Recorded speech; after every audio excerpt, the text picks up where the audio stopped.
I chose to focus on this article I read in Forbes on Emmanuel Macron and his decision to break down barriers to businesses working with France.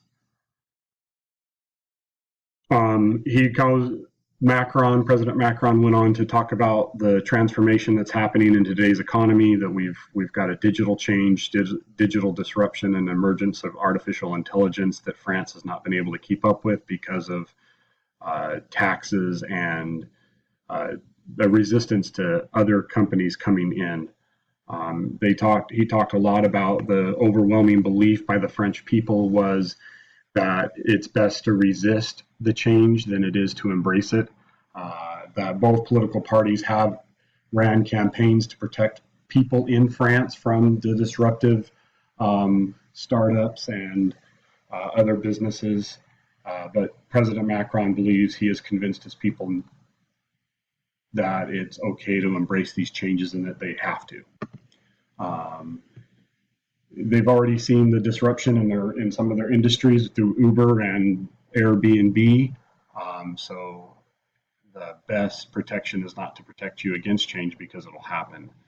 He wants to focus more on training individuals and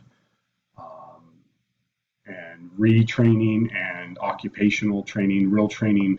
As the disruptive startups come in, they have to retrain people who work in traditional settings so that they can be successful with the new jobs that come with the new companies. There was a barrier that they worried about with the workers' unions. President Macron said he sat down from the beginning with all of the unions and they had some compromises, and sitting down, collaborating, and compromising early has taken any of the risk of the unions fighting against his initiatives off the table. There's still a lot of initiatives that are on the table. He doesn't want to open Pandora's box, per se, is kind of what he likened it onto. But he said he will not abandon or diminish the ambition of reform because there's no other choice. So they have to become a more friendly, business-friendly environment. He was asked a question about the startups being pessimistic that nothing will really change in France, that there'll be all these taxes and all of these hoops to jump through. I put this slide in here because that's how pessimism works. He says that the proof will be in the pudding and that he'll just have to show them. He likened the proving to them how he can do it based on his initiative, his Go Green initiative, Make Our Planet Great Again.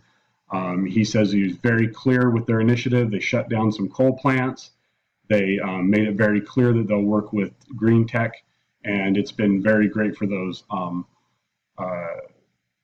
for the green tech people who came in. And then the really cool thing is that this term diaspora basically is that they had people who left France because business practices weren't open to new startups and stuff, and 1/3 of the green tech people that came in were from France. So that was cool.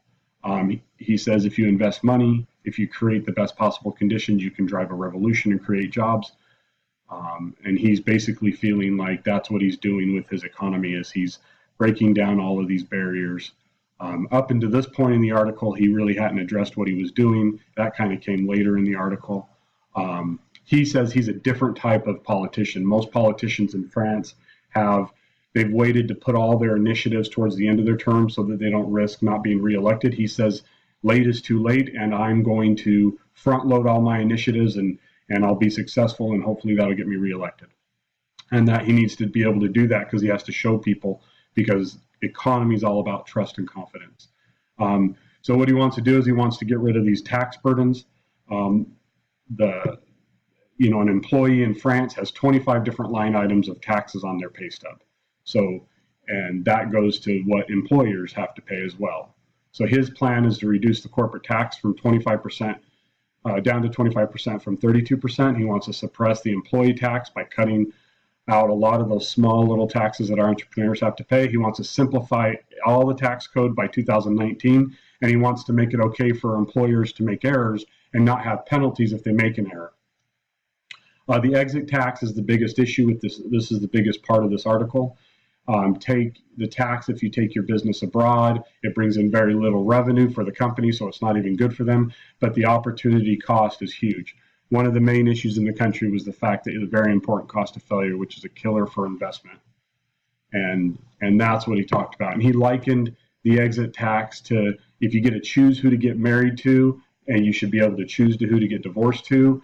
And so if you want to do business in France, you should be able to leave France and take your products elsewhere without being taxed to leave and come and go. And by being more friendly, he'll be able to get more people involved in the economy. And I thought it was refreshing, and I enjoyed the article. Thank you.